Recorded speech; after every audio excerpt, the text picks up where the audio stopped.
Hi, Dan. Listen, do you know if Jen's going to be here to fill in for Nigan and record this week's podcast? She's not here yet? I talked to her a few days ago. Everything seemed to be okay. I just wonder... Well, what do you know? It's Jen.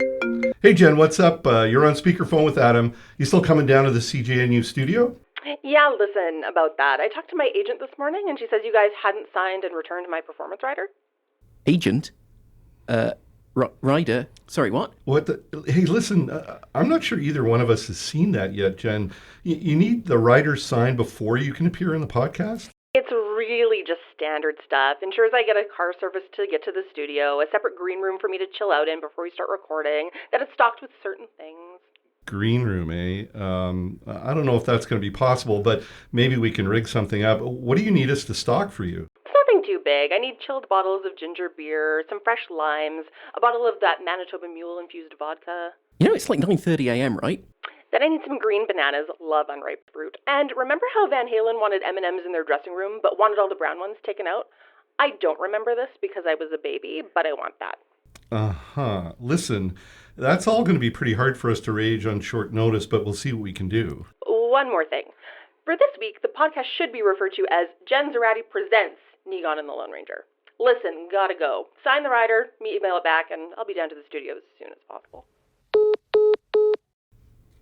Dan? Yeah. Are you missing Nigan right now? Like you can't imagine. The Winnipeg Free Press proudly presents, in partnership with CJNU 93.7 FM, Nigan and the Lone Ranger.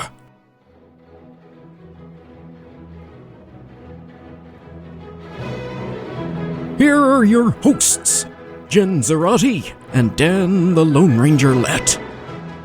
Welcome to Jen Zoratti Presents Nigan and the Lone Ranger. My normal trail mate, Nigan Sinclair, is traveling in an undisclosed location. He doesn't like me to tell anybody where he's traveling and why. That's fair. Yeah, and it's, privacy being what it is. And so we're like really fortunate to have experienced podcaster and apparently really in-demand, radio talent, Jen Zoratti, for Yes. this week's show. My other career is voice actress. No, it's just kidding. Yeah. So thank you for having me. It's I've been looking forward to this. Yeah. No. This isn't actually your first time. You did do a previous one with Katrina Clark. I did, yes. And that was but not here in the studio. So this is exciting. I know. This is like we're spoiled. Like we're so spoiled. Like back when Jen buried the lead. Yep. Which actually, and not just because I was on it once, but because it was like really like your partner, Aaron, is one of the most genuinely funny people I've ever met. I know that she makes me laugh so hard that sometimes I can't even like breathe and I'm just weeping. Like, yeah. Yeah, I definitely foresee a moment where you and Aaron are either reviving your own podcast, or you're just gonna take over here like for 1 week when we're away, and Adam won't let us come back. The door will be locked. That's right. Yeah. The little funny bit that we did this morning, which is so much fun. So, like you added in a little joke about the fact that you don't actually, and I don't believe this, that you don't actually remember Van Halen and the brown M&Ms. I mean, I don't remember it when it was happening because I was born in 1985, and I think this was an 80s thing. I know the lore, obviously, because I was a music journalist for a long time, but yeah. I was not really cognizant of what was happening when it was happening. So, true story. Last time you were on the podcast, we're talking about something, I can't remember what it is, and you start off with, well, in my 37 years on this planet, and I will tell you that I had a variety of physiological reactions to that. I won't go into exactly. It's 38 now. If it oh, makes you okay, feel 38. Okay, well that's yeah. So because so you were born in 85. In what month? March. Okay, so basically, I started at the Free Press about a year after you, when you were 1 year old. And it wasn't just me who reacted to that. I had a whole bunch of friends call and say, oh my God, you're inviting people who've been, alive less time than you've been at the Free Press. Well, hey, now I remember when I started at the Free Press 10 years ago, and I was definitely among the youngest. Aaron's younger than me. Right. And I think a few others, but we were definitely in the lower echelon of age. Now there's people who were born not only in the 90s, in the late 90s. Like I was a full junior high student. Like it's, yeah. So what I'm saying is this feeling comes for us all. Is this a bad time to let you know that I was born in 1990? Yeah, a little bit. as much. A little bit. Yeah, we don't. Yeah, Adam, turn your mic off now. Okay, you're done. I got really sort of the shivers when I met somebody who was fully competent at what they do, and I realised, oh no, they were born after the year 2000. Yeah, it's a destabilizing moment. Well, I mean, it is, but it is. It comes for us all. So the question I was going to ask you, now that you're firmly in the middle of all this, is how do you feel about working in a multi-generational office setting where you have people who have been doing it longer or about the same amount of time you've been alive, and people who are, like, you're now a veteran of the newsroom? I mean, it's funny. I don't feel like I am, even though I know that's like probably technically true. Like I've been at the Free Press for almost 10 years. I've been a journalist since 2006. So I'm not going to do that math. Someone else can. No, exactly. But yeah, no, I really like it. I think it's nice to have obviously people it's a sweet spot, right? You can learn a lot from people who have been around for a really long time. But there's also a lot of fresh energy and ideas and coming from the other side, right? So I find that sort of being in this middle, I mean, everyone talks smack about middle age, but I don't know. I like, as I'm entering it, it seems good. Well, it's the middle of an Oreo. The middle is the good part. Oh, wow, middle of the Oreo. I hate being the bottom cookie, then the cookie piece, which is what I am right now. No, and I think, I mean, it's great. Like I actually on the news side of the operation have a lot of great relationships with the younger reporters. I have this is the veteran to the semi-veteran unsolicited advice, which is mentorship is only offered when asked for. Yes. That is, as long as I adhere to that, I seem to have don't offer help until asked, which is the same thing I do with my daughter. And there's been some hard and painful lessons in learning that with my daughter. So yeah, like it just applies. I think that's a transferable thing into life too. I find I like problem solving. I like solutions, but I've started kind of taking a step back in my personal relationships as well, being like, do you want advice or do you want to vent and just be listened to? Because those are different things, right? And I find sometimes when you jump to advice or you jump to mentorship or you jump to like, here's how you could maybe do something differently. If it's unasked for, people kind of bristle about that a bit. I think maybe I'm going to to ask you to speak occasionally to my kids, just to Sure. kind of step in and pinch it for me, because I think you've got the right mindset. And speaking of like old people who don't know when to stop talking, I guess that's me. The night before we're recording this, Donald Trump was finally indicted on criminal charges related to his offering a porn star hush money, to keep her sort of out of the public eye during the presidential election. So the question, like, it's going to be a show, like it's going to be of but like of the kind that is journalists actually love. My question is, like, do we actually we innocent Canadians, do we have something to fear about like all the toxic slop that's coming over the gunnels at us right now? I mean, I think it's been that way for a really long time, right? Like I think you can't really deny America's influence on us, whether we're talking about Trump stuff or we're talking about pop culture. Like we experience a lot of it all the time, especially over during the president, I feel like there was a bit of a reprieve when he was no longer on Twitter. You could actually like choose whether to engage or not with what you were seeing. Yeah. So I think the fear is less, it's maybe the toxicity, but I think it's what it eclipses here at home. You know what I mean? So like when we spend a lot of time, thinking about Trump, opining on Trump, covering Trump, like what stories are we potentially missing that are happening on this side of the border?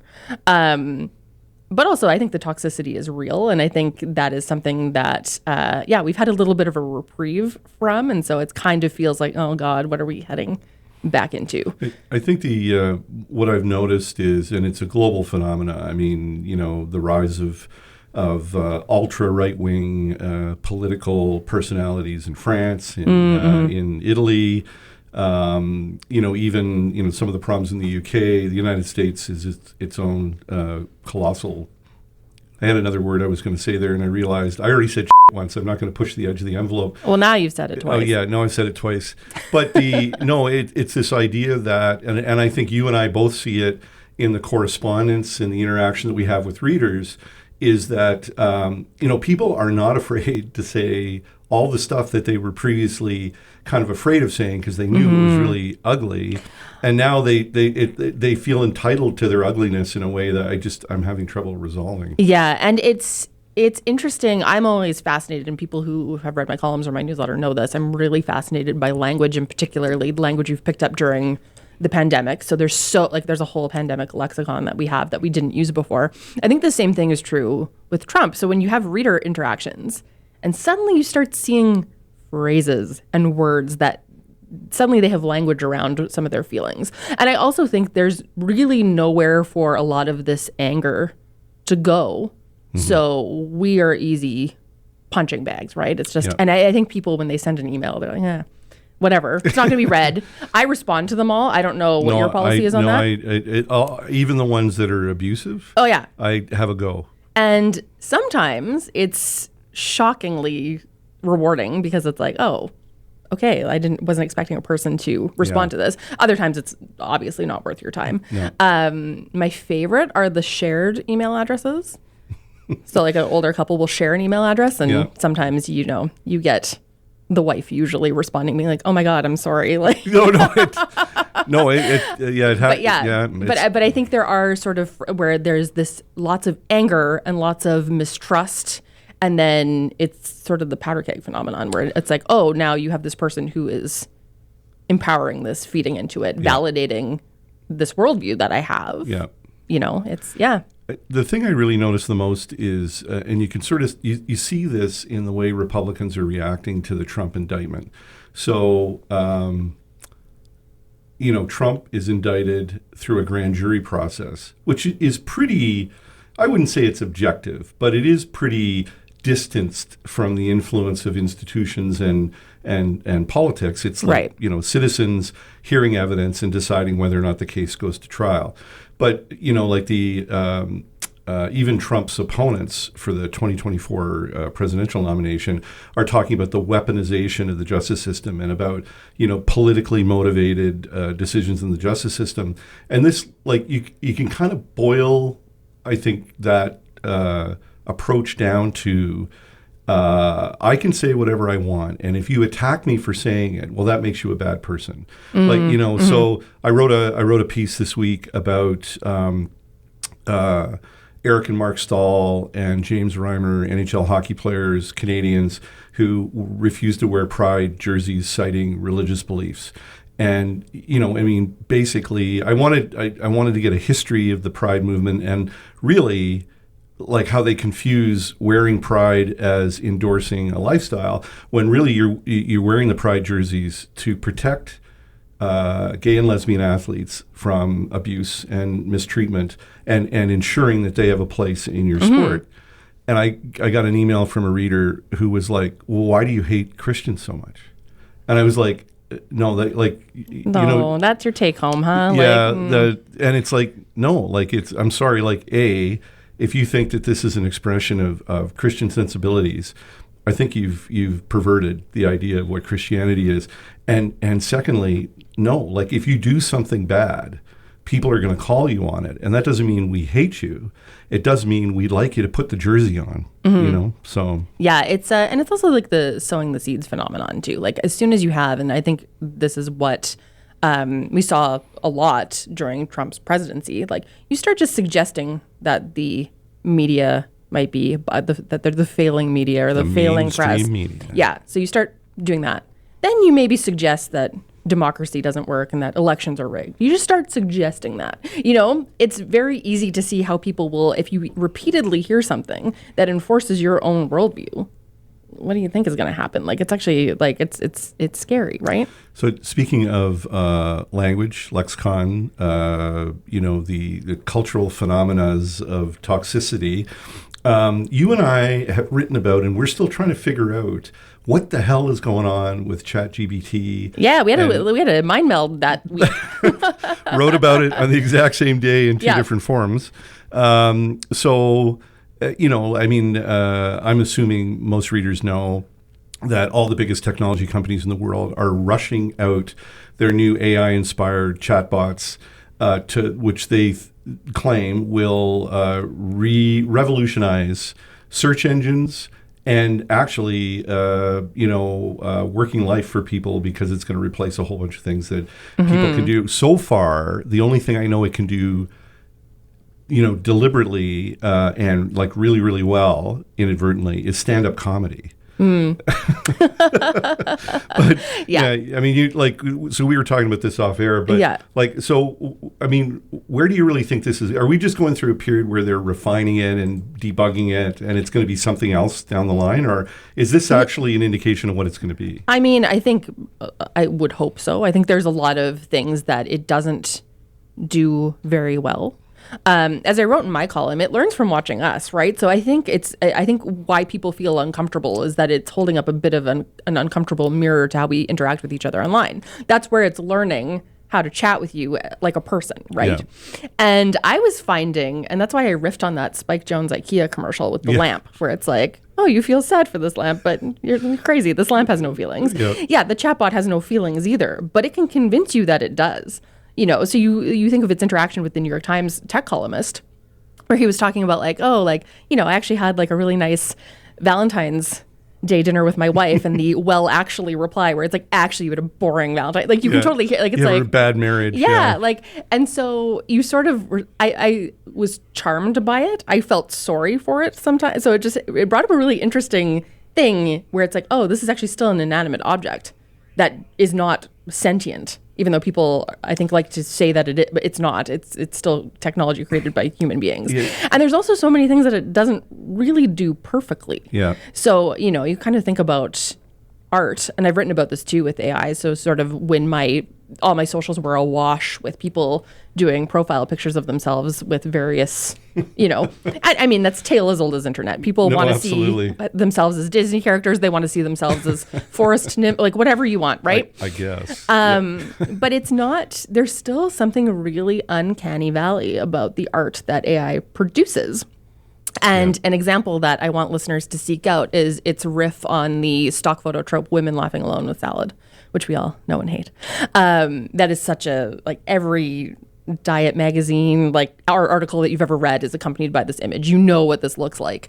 So it's a pretty easy thing for AI to recreate, you would think. They all look like a horror movie. Like one of them has literally 3 sets of teeth. She's eating salad, but somehow it looks like there's blood spraying everywhere. And the mouths are too wide, and the hands are. AI really can't do hands. That's usually the tell. If you're doing those news quizzes now, where it's like, is this AI or real? Look at the hands. The hands, or how many sets of teeth do they have? So there's things that I don't think. Certainly I don't think artists or writers or anybody making things that are creative need to worry about it. There's also, you can plug in any kind of genre of art you want, and one that I come back to often is in the style of a kid's drawing. Yeah. Human adults don't do that well. AI doesn't do it well.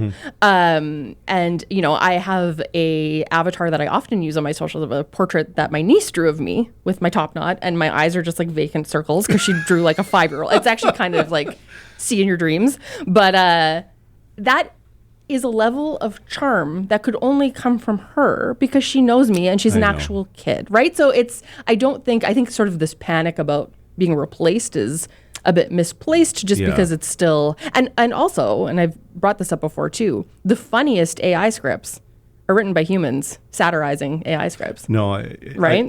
I think I will sort of say just in closing that I think one of the interesting things for me is how the titans of futuristic and science fiction writing nailed this.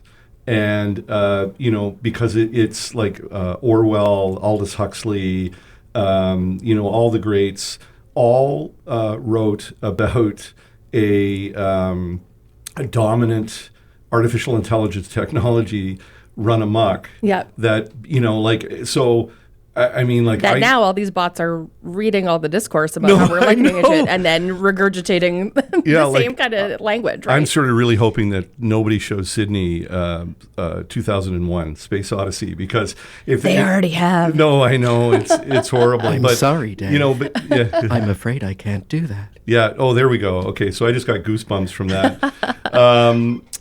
Today, we're really blessed to have an exclusive interview, a unique and exclusive interview with a former mayor of Winnipeg who swore when he left office last fall he was never going to do another interview, and we got him. So good on us. And this is our feature discussion with former Winnipeg mayor and now man about town, Brian Bowman. You know, they said it couldn't be done. When Brian Bowman left office as Winnipeg's mayor in the fall of 2022, he kind of subtly and politely let us know in the journalism world that we were dead to him. That, you know, no more interviews. I got nothing to say about anything. And then we had coffee, and we decided that there was like a lot to say that wouldn't get him into trouble. Kind of, sort of. Yeah, I'm not going to lose the next election. So, but it is, as a turn, the agreement in having Brian on the podcast this week is to explain that I did recruit him. I heavily recruited him. It wasn't his idea. He didn't volunteer. This was, I forced him at Penpoint to. So, Brian, welcome. Thank you for having me. It's not true that I said when I was finished, you're dead to me. You were always dead to me, Dan. Burned. It's so the first question and one of the most fascinating things that we talked about recently is, what have you been doing since you left office? This is great, by the way. You're really going to like this. Sorry, go ahead. I like the Seinfeld. Seinfeld has a bit when he's doing stand-up these days, and he's like, you want to know what I'm doing? I'll tell you what I'm doing. Not much.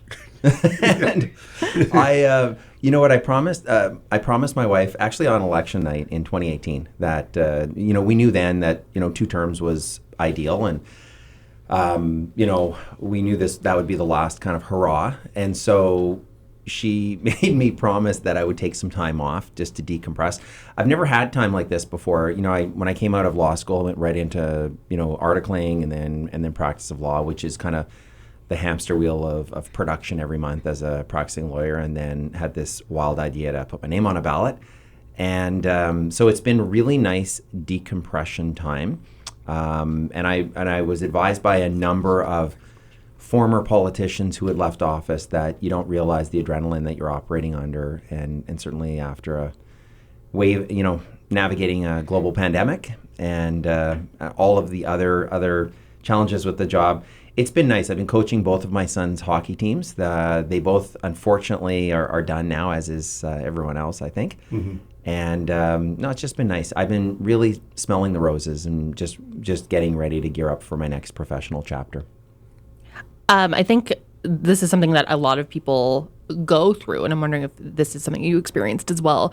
When you have a career that's so visible and so identity based. For a long time, you were Mayor Brian Bowman. Yeah. So after you weren't Mayor Brian Bowman anymore, did you sort of have a moment where it's like, okay, who am I? What do I want? What do I want to do? Like, I think the break is good, but I think it can also be challenging for a lot of people too. Well, you know what? The fact that I actually can't imagine running and losing and being kind of unceremoniously shown the door by the electorate. I think for those that have the courage of their convictions to put their name on the ballot and end a political career that way, I think it would be a different level of just dealing with it mentally. Right. I chose not to run again, so mentally I knew that what the time frame was, and I think that helped a lot. I've never, when I hear the term, even walking in the concourse today, hearing people say, "There's the mayor." Yeah. If I'm talking to somebody, I'll correct them. Yeah. There is a mayor. I'm not him.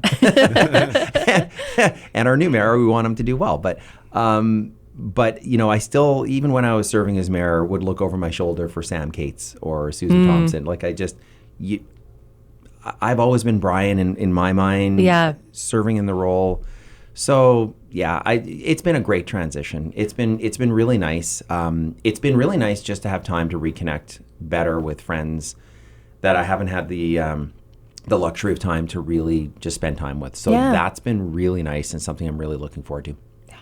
So you, because I noticed this when we went to a fashionable local coffee shop recently, is that, but you're recognizable, and you're recognizable in large part in a much broader constituency, because you were really the first mayor of Winnipeg to engage social media. Now, I know at that time, municipal leaders, like, social media was the thing, and a lot of your contemporaries, Gregor and Nenshi and all that, were very heavily into it. But, like, do you sometimes think, in terms of trying to slip back into a certain normal and anonymous life, that you've created a monster that you're never going to be able to not be Mayor Brian because you were so visible on social media? No, I don't look at it that way, because most of the engagement that I've had with Winnipeggers, even online, most of it's been really positive. I mean, you get the trolling and you get it as well, especially when you're paid to have an opinion. So immediately there's another side, and people will take issue with that and sometimes personally attack the messenger when they don't like what's being said. And that's no different for anybody in the public eye. But Winnipeggers are a pretty nice, decent group of people. When I'm out and about, especially with my family, with our kids, people are really respectful of time. We haven't really had many bad incidents. So with social media, I mean, I haven't been as active, because the one thing I am kind of getting used to is being in the role of a former mayor, and so I'm picking and choosing my moments where I do want to weigh in on public policy with more discretion, because there are elected members of council, including a new mayor, who have a really difficult job to do. So I'll pick and choose. I'll probably comment again on things that I think are important to the community, because I really care passionately about Winnipeg. But I'm definitely not. I'm not posting mean tweets, and I'm not, weighing in on the issues of the day, and that's actually pretty nice. I have time to actually read the paper. Yeah, because Jen and I were just talking about the fact that we, regardless of what people say to us, if they email us in particular, we try to respond to everyone. Yeah. And I think it's if you're going to put your email at the bottom, you should give them an opportunity to interact with you, and whatever I go through pales in comparison to what Jen has to endure. But I mean, I would say yes and no. Like it depends. I think if people are reading me for me, they obviously know what they're getting, so it's fine. Like my newsletter responses, for example, are really great, almost universally, except for the very first one. I'd never have told you this, Dan. When my newsletter was new, the very first email I got was, "How can I not get this but still get Dan's?" I was like, "Okay, great, thanks so much." Nice. But I you showed them where to click the buttons. Yeah, I was like, I'll just unsubscribe you. Sorry, sorry, I'm in your inbox. Well, the best is on social media when I get people saying nobody cares what you think, and then I'll check and I see they're following me, and I have responded sometimes saying, no problem. Just don't unfollow me. You know, if you don't want to hear me, I'll unfollow people if I don't want to hear from them. It's the fans, right? It's like, well, if you're reading everything I do and you're commenting every single time, even in you're a fan, I don't know what to tell you. Thanks for reading. One of your, about to leave office projects, a gift that you left for Winnipeggers is the video, the social media video that you did where you're reading all of the most offensive, well, probably not even the most offensive, but some of the semi-offensive tweets and emails and whatever you got. And you do it in a variety of Winnipeg locations, doing a variety.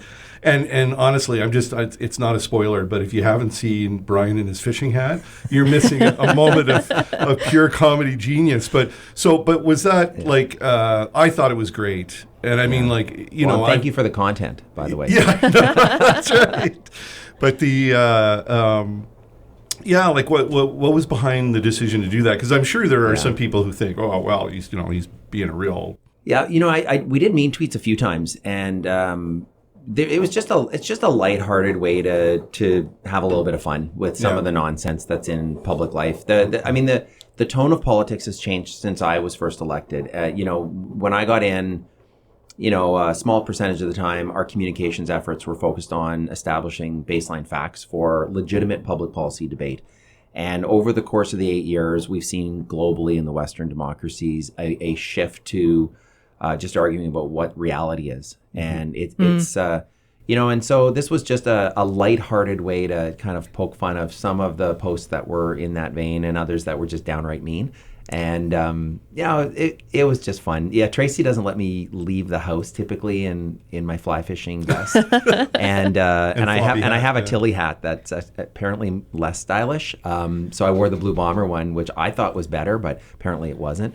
But yeah, it's very practical, Brian. It is practical, You know what? It was just a lot of fun. And, we had in our office just an incredible communications team who helped, draft the narrative and the shots and the locations. And we did that in a couple hours, and it was fun. And it was a beautiful day, as I told you, when we were having coffee, just to go for a kayak. So it was great. Yeah, there was a kayak and a fishing pole and some real moments of comedy genius. And it is, we can all, we're all friends here, but we can sort of admit that, I keep a file of the most toxic communication I've received. Sometimes so people can say, really? People say that stuff to you? But it's almost a guilty pleasure. Is that the wrong term for it? Or we kept a file. I would see the posts throughout the year, and I'd be like, "That is awesome!" They were so creative. This person had a lot of time in their basement to think of the best way to insult me, and I'm like, you know what? Throw that in the mean tweets file, and so we would curate them throughout the year, and then at the end of the year, we kind of look at them and say, yeah, we could work on this. This would be fun, and so. I didn't ever identify who they were from because I didn't want to dignify and grow their followers just because they're pretty toxic, some of the posts. But, and I got pushback from some people saying, this is plagiarism. How could you, how can you use my post and not give me credit? And I'm like, this is great. No. Let's curate that. No, exactly. Yeah, no, it's, I usually threaten people that are really, really nasty. I said, hey, listen, I was running out of material for to show people at the year-end Free Press Christmas party. Yeah. This is fantastic. This will play really well at the Christmas party. See, I just go with get them with sheer delightfulness. It's always thank you for reading, ! Or it's just, sometimes they just walk into things. So I had this woman be like, I think I was writing about reproductive rights. In fact, I know I was writing about reproductive rights because she was like, well, I hope you're radicalized enough to move to the States so that I never have to read your stupid articles again. And I responded to her and I was like, you literally already don't have to read them. And joke's on you, I'll write my stupid articles from everywhere. So, it's just, sometimes it's just, they kind of give you a gift and you have to take it. But but I keep them both. I keep the positive ones too. So, you said you want to pick and choose your places to sort of wade into current events. And I would say, honestly, we haven't heard a lot.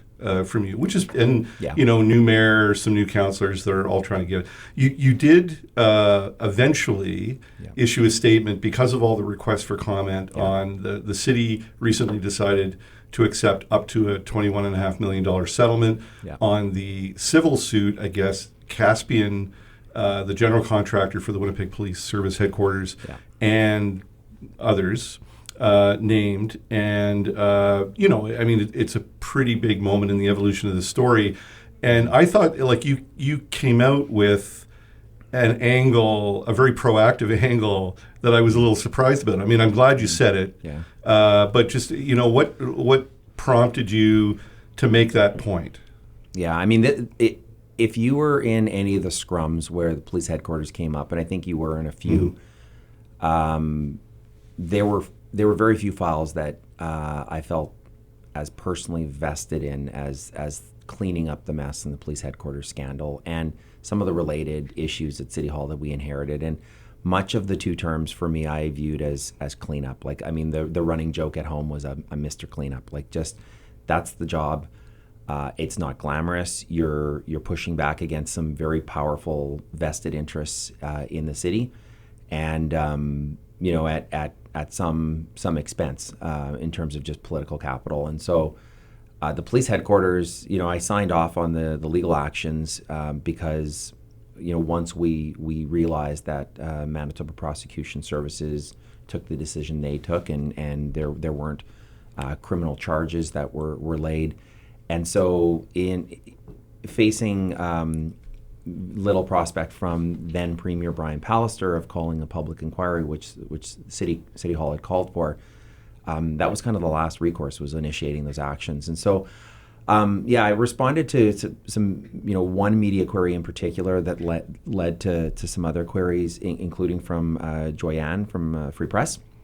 And the statement that I issued was that I was pleased that council, was going to have a settlement to consider. I mean, that's more than $20 million that, had we not initiated the legal action, wouldn't be coming to City Hall coffers. So that's positive. And tough decision for members of council, because there's an argument, you could see an argument in any settlement. If both parties are sufficiently upset, usually that's a good place to be in. We don't get 100%. I mean, so tough decision.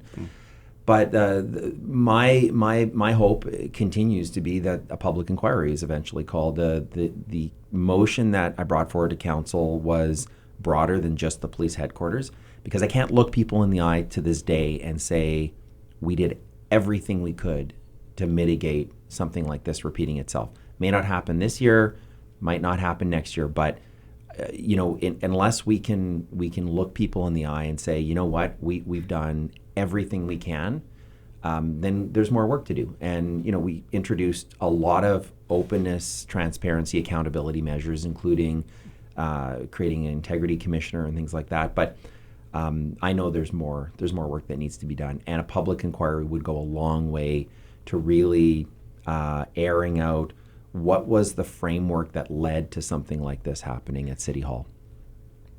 So just by way of background, and for people listening, one of the most unique aspects of this story is in fact the civil action that the city began, but also the work the city did to get access to the RCMP investigation files. Mm-hmm. So what we have is, I'm not sure that this has ever happened quite in this way before, but so there were two separate RCMP investigations. Manitoba Justice decided not to prosecute. Normally, it's gone. Like you're never going to know. The city worked diligently behind the scenes, got access to the case materials, and then the case materials of the investigation, the work product, was released in the civil proceedings. So it is it's a unique insight into and raises questions about why criminal charges weren't, when one of the civil actions, definitely the finding was that Phil Schiegel, former CAO, accepted a bribe and shared it with a former mayor. So you and I talked about, normally judicial inquiries they're thought to not allow for to pursue criminal charges afterwards because of some of the rules around. But you've done some research. Yeah, I mean, we looked at that. I mean, when the former premier and his government were saying, well, we can't call a public inquiry when there's an ongoing criminal investigation, we researched it. There's ample precedent. We received a legal opinion on this. I mean, there's ample precedent nationally where a public inquiry can actually complement other legal actions going on. In fact, because you can compel people to come and testify before a public inquiry, something we couldn't do at the City of Winnipeg for former members of council or former staff. So we couldn't compel them to let us know what happened, or what did they know, what didn't they know, so we could help clean things up. And there's ample precedent where evidence that comes forward in a public inquiry can actually help with the proper administration of justice in other legal proceedings. And so it was a bogus argument then. It's still a bogus argument. Now, if the government doesn't want to, because they just want, they have that authority and that responsibility, fine. Say that. Say, we don't want to get to the bottom of this, or we're going to wait and we're going to call one when it's finished. They've never done that. There's been one excuse after another. First, it was because the RCMP were investigating, and then it's civil action is ongoing. Not expressly ruling it out, but I think everybody presumes it's not going to happen with this current government. I hope I'm wrong. I hope that perhaps during the election they'll speak out in favor of it, and just demonstrate that the accountability and restoring trust and confidence in government, which right now is something all levels of government need to be actively working on. it could go a long way. And I'm pleased that the other parties in the legislature have committed to a public inquiry. The challenge will be getting the right scope, and if they get that opportunity to conduct one. Let's roundtable this next point, because Sure. I'm interested. We're so enveloped by it. Yeah. Like this story, I'm up to my eyeballs in this story, and you do have to, like, what it's like. You, as a writer, you have to sort of ask yourself the question: does anybody else really care about this? So, what are the Jen? What do you think the legs are for this story? Like, does it transcend? I politics? work in the arts and life department. Yeah, I know. Well, that's why you're, yeah, exactly. Yeah. When it'll matter when and if, and I hope I'm wrong on this, when and if something like this happens again. People will look back, and it's you don't push for these things because there's short-term political gain. Like, you don't. People aren't happy when you're trying to, like, it's funny because we introduce so much openness and transparency measures at City Hall, and you don't get a lot of credit for that. In fact, what you do is you expose the warts within government that then gets reported on.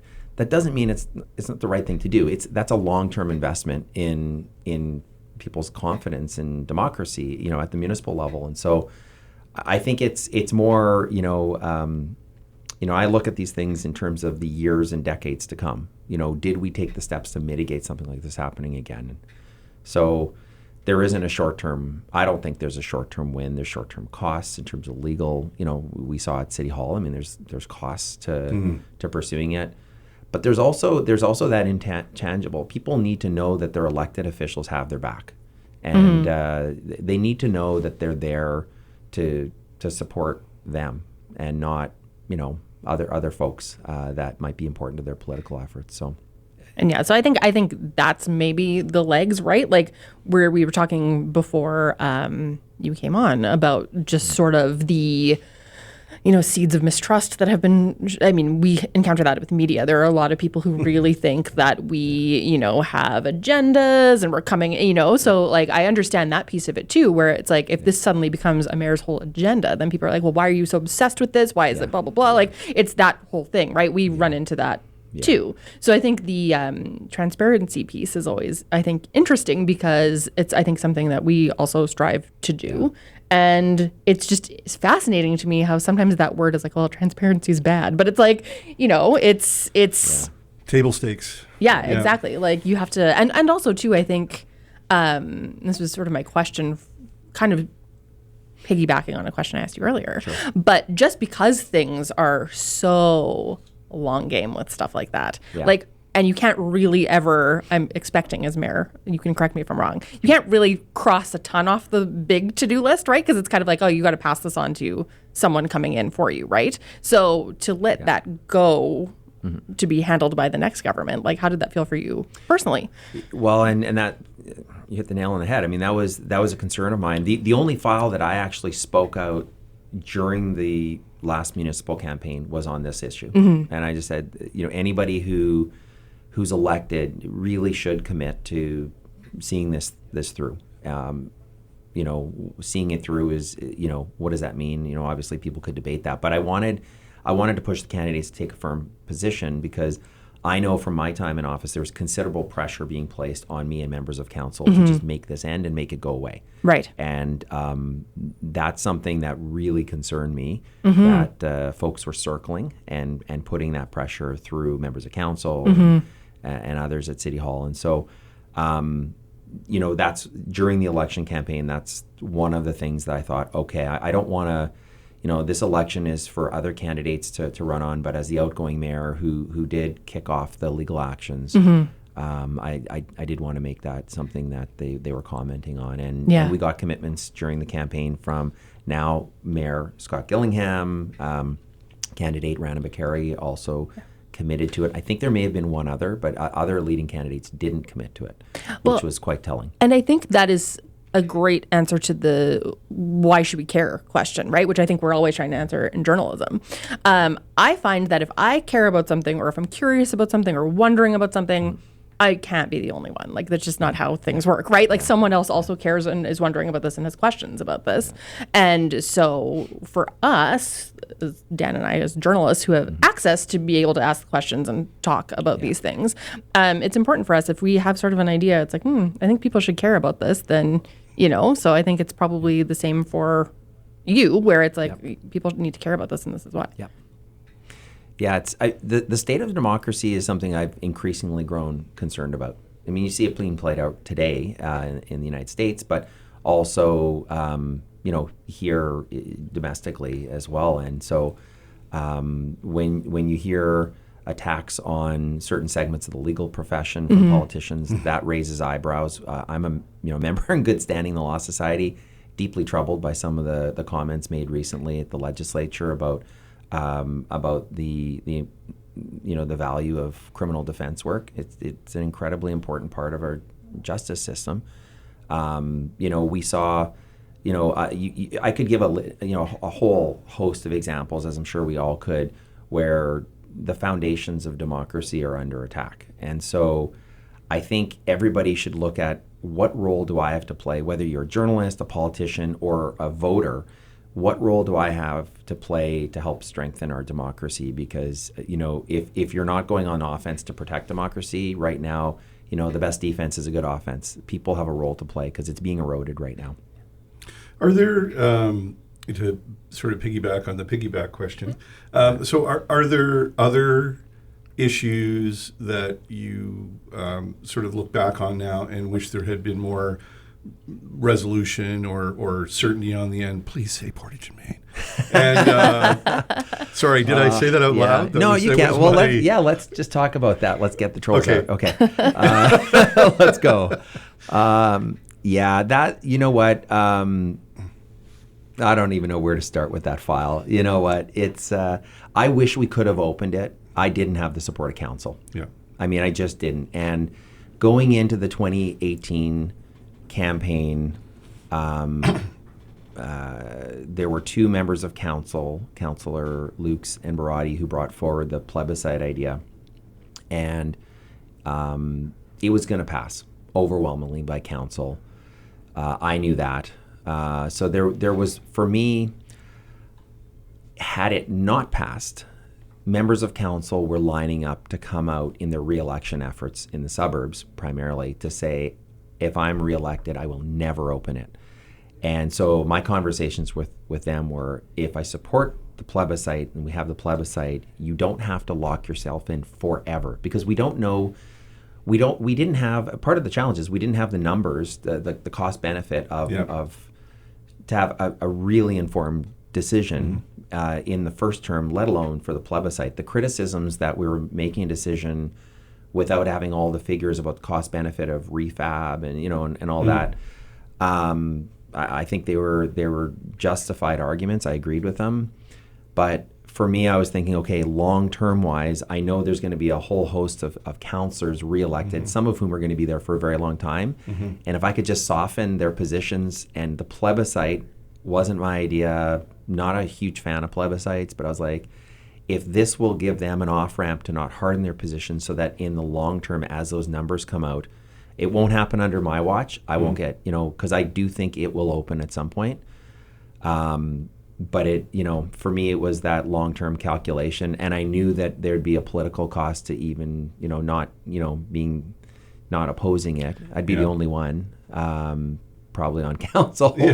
But I thought, you know what, it helped with some of the conversations I was having, and I thought long-term wise, it'll hopefully not harden their positions. I still think the irony of Brawati's original argument about not knowing the full extent of the capital costs. That is one of the great ironies of this whole thing, because, of course, had we known even what we know now, the argument for tearing down the barricades would have been much stronger. Yes. Because it's not about keeping the barricades. It's now we're looking at, well, how much is it going to cost to rebuild them? After we take them down, after we repair, the concourse beneath Portage and Main, which is failing. And, it always... like it always pained me. I actually had a small sharp pain above my right eye every time Jeff Zoratti talked about, well, we don't know. And it was like, yeah, actually we do kind of know. And, and if you extrapolate, if you just, you look at what they're saying, the engineers are saying, it's actually the argument for removing the barriers and not undertaking the cost of rebuilding them. But, I mean... It always amazed me. I wasn't surprised because, I mean, I live and breathe in this community, but it always amazed me just how much political oxygen that file takes up.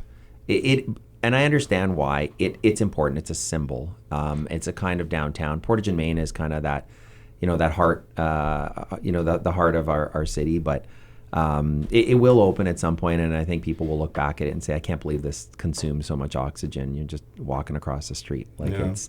I grew to enjoy the issue much, like initially, and you may not remember this. If you do, it's bad on me. But initially I was like, who cares?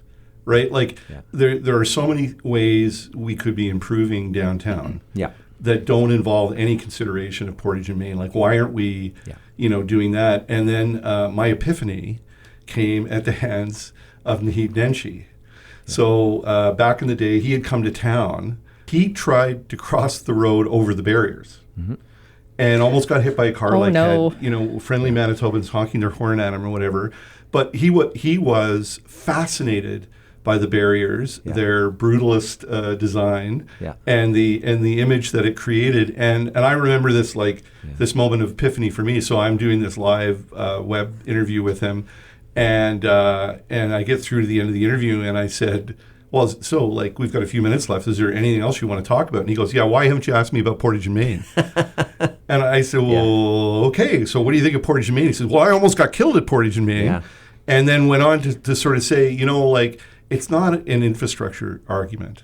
It's about, what impression do you want to create for the city? Think of the city you want, then think of all the things that will help build that image, that impression. And it was literally, as I sat there, I flipped 180 degrees on it. And I wrote a column saying... Oh, don't give him credit for influencing you. No, he's already he's already kind of full of himself, isn't he? Not at all. Kidding. No. There were skid marks. I went out and saw where there were skid marks from where the car slammed on to avoid hitting him. And so there's been a few jokes in jest amongst the big city mayors about that moment. But I'm glad he was okay. He shouldn't have hopped the curb. But I went out I think it was the night before. We had a big city mayors caucus meeting here, and I think that was part of the Federation of Canadian Municipalities meeting that we hosted here, which was a great conference. But I went out. We went for a walk at night. I did kind of a walking tour of downtown with the big city mayors, and so I remember we were sitting in front of what is now the Manitoba Métis Federation building, in the former Bank of Montreal, and people just shaking their head going, this is insanity.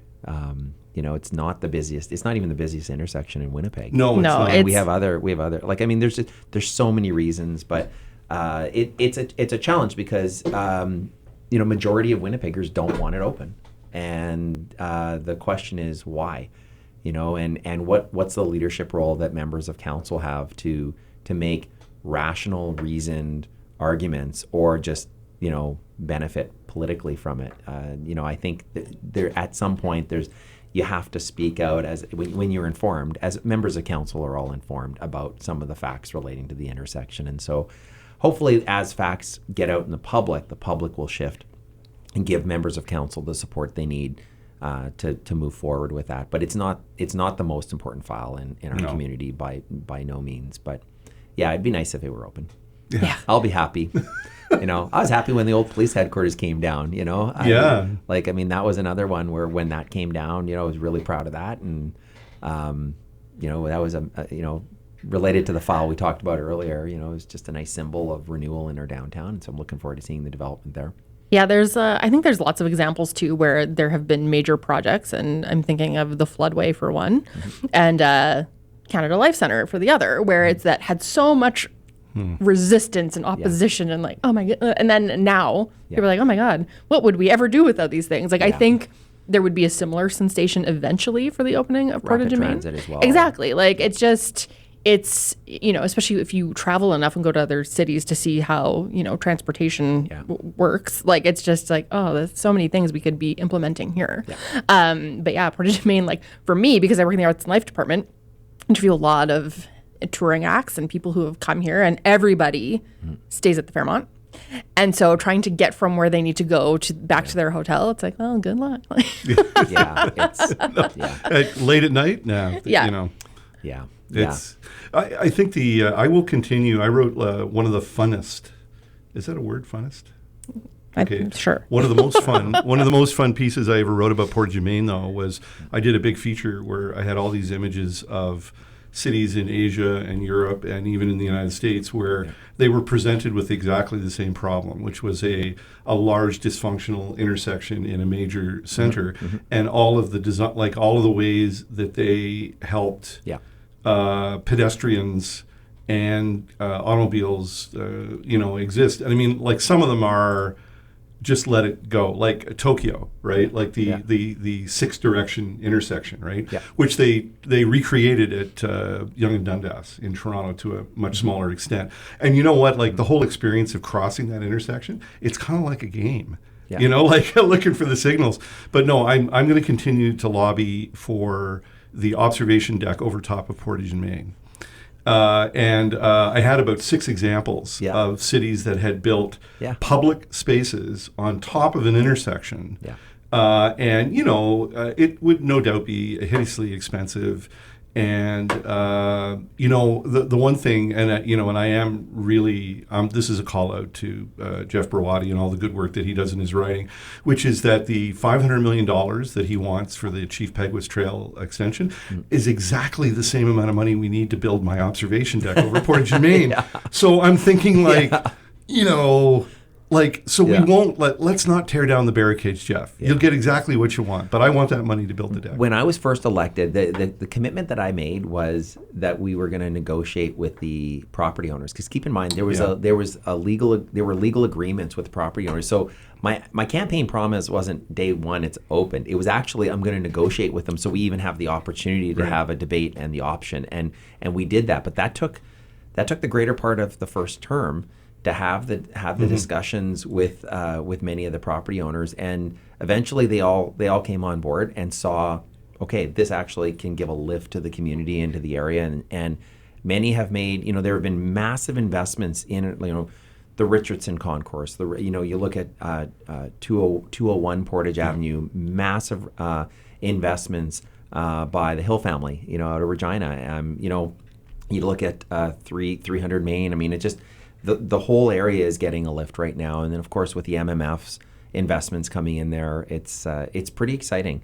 When rapid transit, when the master transit plan also gets implemented, and you see transit move to one side of the street, to have stations, I think the case is getting harder to oppose. But we'll see.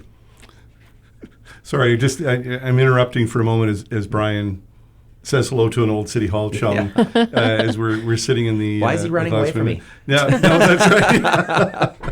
I think he was afraid we were going to ask him to come in. Yeah, exactly. And so you've done the 6 month, breather. Yeah.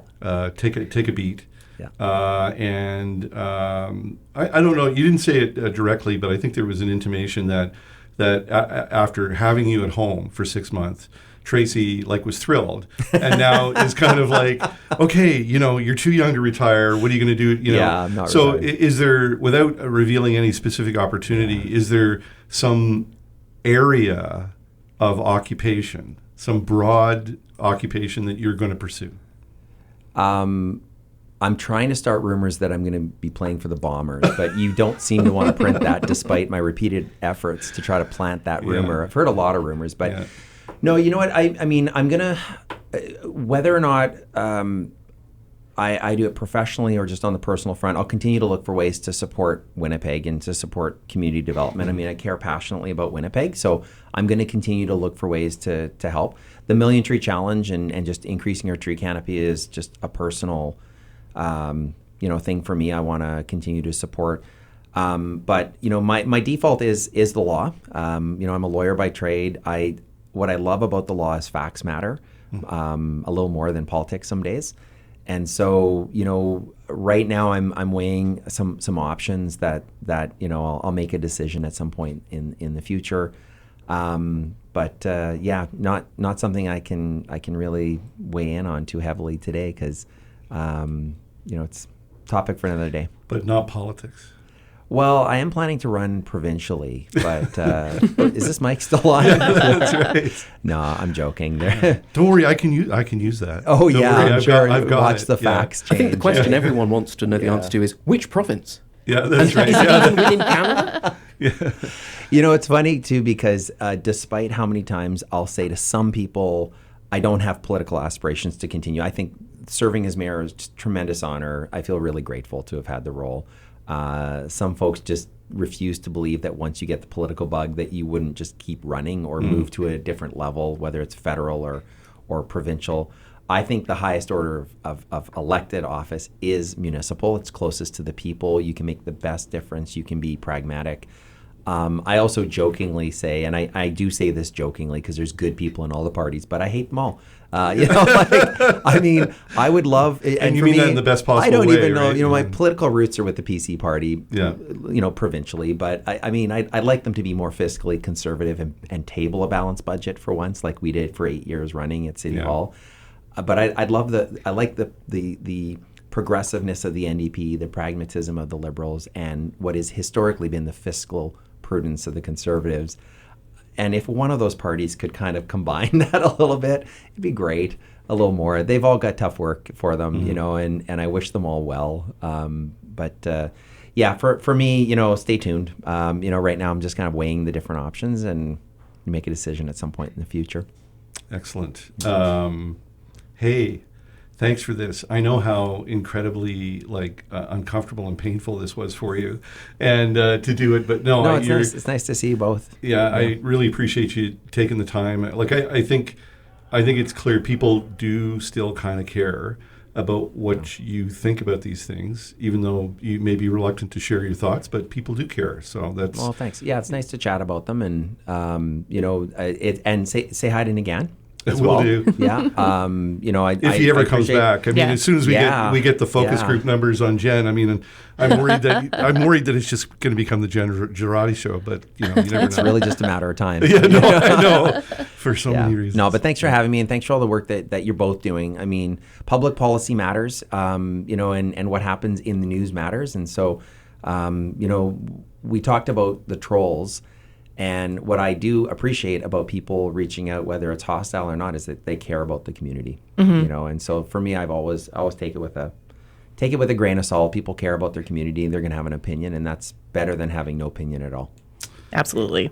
So big thanks to Brian Bowman. Big thanks to Jen Zoratti for being such a good egg, for coming in and contributing to whatever this is. And anytime. Big thanks to Adam Glynn, producer and the head honcho at CJNU. Big thanks to the Free Press, who continues to push our podcast out. And in tribute to my missing regular partner, Nigan Sinclair, Miigwech.